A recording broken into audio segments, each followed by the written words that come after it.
السلام علیکم ورحمۃ اللہ وبرکاتہ۔ الحمد للہ رب العالمین وبہ نستعین وصلی اللہ علی نبینا محمد وعلی آلہ وصحبہ اجمعین، اما بعد۔ اللہم رب زدنی علما ورزقنی فہما، سبحانک لا علم لنا الا ما علمتنا انک انت العلیم الحکیم۔ اسلام کی شہزادیوں، عقیدۃ الطحاویہ کے کلاس میں آپ سب کا استقبال ہے۔ آج کی نشست میں انشاءاللہ ہم لوگ جانیں گے کہ اللہ رب العالمین ہی ہمیں زندگی سے نوازتا ہے، اللہ رب العالمین ہی ہمیں موت کی نیند سلاتا ہے، اللہ رب العالمین ہی ہمیں قیامت کے دن دوبارہ زندہ کرے گا۔ اللہ رب العالمین ازل سے ابد تک اپنے جملہ صفات سے متصف ہے اور ہمیشہ رہے گا۔ انشاءاللہ انہی چیزوں کی وضاحت دلائل کے روشنی میں ہم جانیں گے۔ معزز سامعات، مؤلف رحمہ اللہ بیان کرتے ہیں ممیت بلا مخافت باعث بلا مشقت، یعنی اللہ رب العالمین سب کو موت کی نیند سلا دینے والا ہے بغیر کسی ڈر کے، اور سب کو دوبارہ زندہ کرنے والا ہے بغیر کسی مشقت کے، یعنی اللہ رب العالمین ہی ہمیں زندگی سے نوازتا ہے اور وہی ہمیں موت بھی دیتا ہے۔ دلیل کیا ہے؟ سورہ زمر آیت نمبر 42 میں اللہ رب العالمین کا ارشاد ہے، اللہ یتوفی الانفس حین موتہا، اللہ رب العالمین ہی جانداروں کو موت کے وقت موت کی نیند سلا دیتا ہے۔ دوسری دلیل سورہ رعد آیت نمبر 41 کی ہے، اللہ رب العالمین کا ارشاد ہے، واللہ یحکم لا معقب لحکمہ، اللہ ہی حکم دیتا ہے اور اس کے حکم کو پیچھے کرنے والا کوئی نہیں۔ اللہ رب العالمین سے اس کے کاموں کے بارے میں حساب نہیں لیا جائے گا، جبکہ سارے لوگوں سے ان کے کیے کا حساب لیا جائے گا۔ دلیل کیا ہے؟ سورہ انبیاء آیت نمبر 23 میں اللہ رب العالمین کا ارشاد ہے، لا یسأل عما یفعل وهم یسألون، اللہ سے اس کے کاموں کے بارے میں نہیں پوچھا جائے گا جبکہ سارے لوگوں سے پوچھا جائے گا۔ معزز سامعات، اللہ تبارک و تعالی پھر قیامت کے دن بغیر کسی مشقت کے، بغیر کسی تکلیف کے ہم سب کو دوبارہ زندہ کرے گا۔ دلیل کیا ہے؟ سورہ تغابن آیت نمبر 7 میں اللہ رب العالمین کا ارشاد ہے، زعم الذین کفروا ان لن یبعثوا قل بلی وربی لتبعثن ثم لتنبعن بما عملتم وذلک علی اللہ یسیر، کہ کافروں کا گمان ہے کہ انہیں دوبارہ زندہ نہیں کیا جائے گا۔ اے نبی کہہ دیجئے کہ تم ضرور بضرور زندہ کیے جاؤ گے اور تمہیں تمہارے اعمال کے بارے میں بتایا جائے گا، اور یہ اللہ رب العالمین پر بہت ہی آسان ہے۔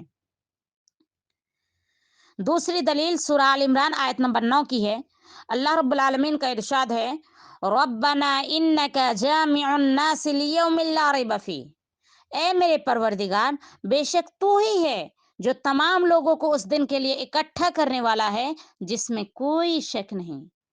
آگے مؤلف رحمہ اللہ بیان کرتے ہیں، ما زال بصفتہ قدیما قبل خلقہ لم یزدد بکونہم شیئا لم یکن قبلہ من صفاتہ کما کان بصفاتہ ازلیا کذلک لا یزال علیہما ابدیا۔ مؤلف رحمہ اللہ بیان کرتے ہیں، وہ اللہ ہمیشہ سے اپنے تمام تر صفات کے ساتھ قدیم ہے، مخلوق کو پیدا کرنے سے پہلے جن اوصاف سے متصف تھا، مخلوق کو پیدا کرنے کے بعد اس کے کسی صفت میں اضافہ نہیں ہوا ہے، اس کے کسی صفت میں زیادتی نہیں ہوئی ہے، وہ اپنے جملہ صفات کے ساتھ ہمیشہ سے ہے اور ہمیشہ رہے گا۔ آگے مؤلف رحمہ اللہ بیان کرتے ہیں، لیس منذ خلق الخلق استفاد اسم الخالق ولا باحداثه البریۃ استفاد اسم الباری، اللہ تعالیٰ نے مخلوق کو پیدا کرنے کے بعد اپنے لیے خالق کا نام وضع نہیں کیا ہے، اور نہ ہی مخلوق کو پیدا کرنے کے بعد اپنے لیے باری کا نام اختیار کیا ہے۔ یعنی ایسا نہیں ہے کہ اللہ رب العالمین پورے کائنات کو بنانے کے بعد، پوری کائنات کی تخلیق کے بعد اپنے لیے خالق و باری کا انتخاب کیا ہے، بلکہ یہ نام اللہ تبارک و تعالیٰ نے اپنے لیے پہلے سے ہی منتخب کر لیا تھا۔ اسی طرح یاد رکھیں کہ اس عبارت مذکورہ میں ذکر کیا گیا لفظ خالق اور باری دونوں کے دونوں اسماء الحسنی میں سے ہیں۔ آگے مؤلف رحمہ اللہ بیان کرتے ہیں، لہو معنی الربوبیت ولا مربوبہ، لہو معنی الربوبیت ولا مربوبہ و معنی الخالق ولا مخلوقہ۔ اللہ رب العالمین کسی پلنے والے کے بغیر بھی ربوبیت رب ہونے کے مقام پر فائز ہے، اور کسی چیز کو پیدا کیے بغیر بھی خالق ہے۔ اللہ رب العالمین کی ربوبیت اس وقت بھی تھی جب کوئی پلنے والا نہیں تھا۔ اللہ رب العالمین رب اس وقت بھی تھا جب کوئی تربیت پانے والا نہیں تھا۔ ٹھیک اسی طرح کسی کو پیدا کرنے سے پہلے بھی خالقیت یعنی پیدا کرنے کی صفت سے متصف ہے، ازل سے ابد تک رہے گا۔ آگے مؤلف رحمہ اللہ بیان کرتے ہیں، وَكَمَا أَنَّهُ مُحْيِي الْمَوْتَ بَعْدَ مَا أَحْيَاءَ اسْتَحَقَّ هَذَا الْإِسْمَ قَبْلَ أَحْيَائِهِمْ كَذَلِكَ اسْتَحَقَّ اسْمَ الْخَالِقِ قَبْلَ إِنْشَائِهِمْ۔ جس طرح مردوں کو زندہ کرنے کے بعد محیی الموت یعنی مردہ کو زندہ کرنے والا ہے، محیی الموت کے نام سے کا مستحق تھا، ٹھیک اسی طرح اللہ رب العالمین یعنی اس عبارت کا خلاصہ یوں سمجھ لیں کہ محیی الموت کا لقب اللہ رب العالمین کا اس وقت بھی تھا، محیی الموت کی صفت اللہ رب العالمین کے اندر اس وقت بھی تھی جب اللہ رب العالمین نے کسی کو موت نہیں دیا تھا۔ اسی طرح وہ ذات مخلوق کو پیدا کرنے سے پہلے ہی خالق کے نام کا مستحق تھا۔ معزز سامعات، اللہ کی ذات جہاں پیدا کرنے پر قادر ہے، وہیں اپنے مخلوقات کو دوبارہ زندہ کرنے پر بھی قادر ہے۔ دلیل کیا ہے؟ سورہ روم آیت نمبر 50 میں اللہ رب العالمین کا ارشاد ہے، إِنَّ ذَلِكَ لَمُحْيِي الْمَوْتَى وَهُوَ عَلَى كُلِّ شَيْءٍ قَدِيرٌ، کہ یقیناً وہ ذات مردوں کو زندہ کرنے والا ہے اور وہی ہر چیز پر قدرت رکھنے والا ہے، اور اللہ رب العالمین کے لیے ہر کام آسان ہے، مشکل نہیں۔ دلیل کیا ہے؟ سورہ حج آیت نمبر 70 میں اللہ رب العالمین کا ارشاد ہے، إِنَّ ذَلِكَ عَلَى اللَّهِ يَسِيرٌ، کہ یقیناً یہ چیز اللہ پر بہت ہی آسان ہے۔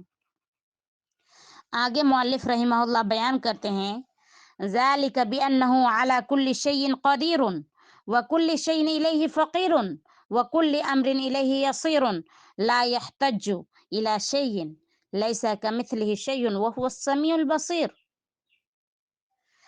یعنی اس کی وجہ یہ ہے کہ وہ ہر چیز پر قدرت رکھنے والا ہے، ہر چیز اس کا محتاج ہے اور ہر کام اس کے لیے آسان ہے۔ وہ ذات کسی کا بھی محتاج نہیں، اس کی مثل کوئی چیز نہیں، وہ سننے والا اور دیکھنے والا ہے۔ اللہ رب العالمین کی ذات ہر چیز پر قدرت رکھنے والا ہے۔ دلیل کیا ہے؟ سورہ روم آیت نمبر 50 میں اللہ رب العالمین کا ارشاد ہے، وَهُوَ عَلَى كُلِّ شَيْءٍ قَدِيرٌ، کہ وہ ذات ہر چیز پر قادر ہے۔ پوری دنیا اللہ رب العالمین کے سامنے فقیر ہے، ضرورت مند ہے، محتاج ہے۔ دلیل کیا ہے؟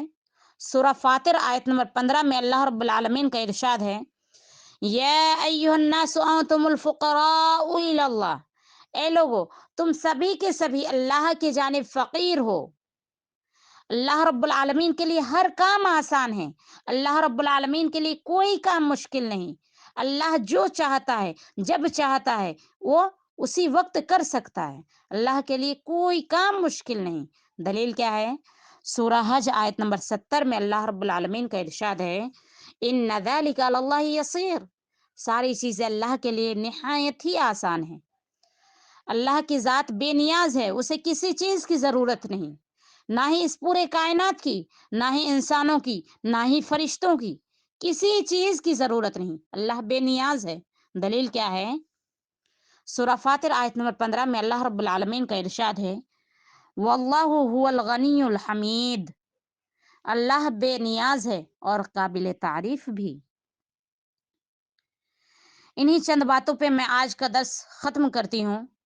اللہ رب العالمین سے دعا کرتی ہوں کہ الہ العالمین تو ہم سبھی کو اہل سنت والجماعت کے عقائد کے روشنی میں اپنی اصلاح کرنے کی توفیق عطا فرما، ہمارے دلوں میں شرک کی نفرت، توحید کی محبت ڈال دے، آمین۔ سبحان ربک رب العزت عما یصفون وسلام علی المرسلین والحمد للہ رب العالمین وصلی اللہ علی نبینا محمد وسلم، والسلام علیکم ورحمۃ اللہ وبرکاتہ۔